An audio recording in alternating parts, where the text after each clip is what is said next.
اللہ ہو، عربی ہو، اجمی ہو، پاکستانی ہو یا کسی اور ملک کا رہنے والا ہو، فرمایا من کانو حیث کانو، کوئی بھی ہو کہیں بھی رہنے والا، ہم ان پر آسمان سے برکتوں کے دروازوں کو کھول دیتے، اللہ تعالیٰ اپنے خزانوں کے دروازوں کو کھول دیتے ہیں۔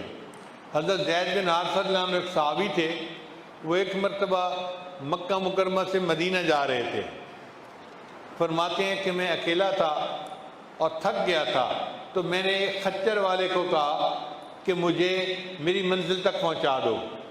اس نے کہا میں اتنا کرایہ لوں گا، آپ میرے خچر پہ بیٹھ جاؤ۔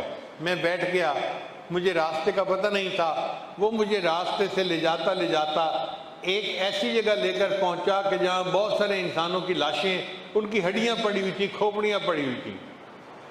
تو میں حیران ہو گیا۔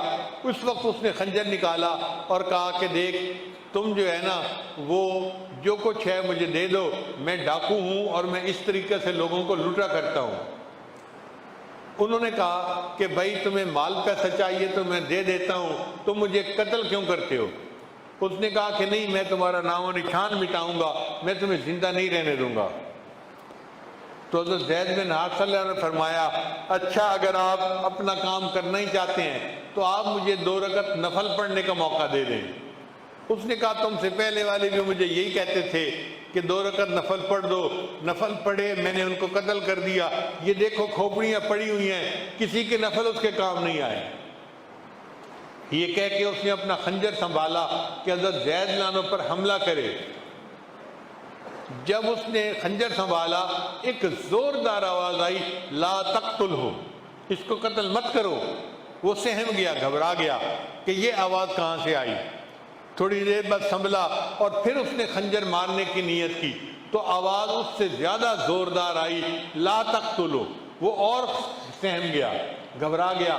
جب وہ تھوڑا سنبھلنے کی کوشش کر کے تیسری مرتبہ خنجر چلانے لگا، ایک سوار نمودار ہوا، اس نے ایسا نیزہ مارا کہ یہ بندہ مر گیا۔ حضرت زید رضی اللہ عنہ محفوظ ہو گئے۔ انہوں نے سوار سے پوچھا تو کون ہے؟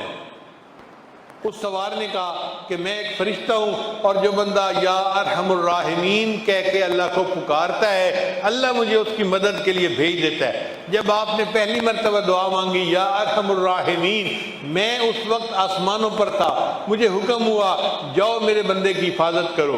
جب دوسری مرتبہ یا ارحم الراحمین کہا میں آسمان دنیا تک پہنچ گیا تھا، اس لیے زیادہ زور کے ساتھ اس کو آواز آئی۔ اور جب آپ نے تیسری مرتبہ یا ارحم الراحمین کہہ کر پکارا تو میں یہاں پہنچ گیا اور میں نے اس دشمن کو قتل کر کے تمہاری حفاظت کر دی۔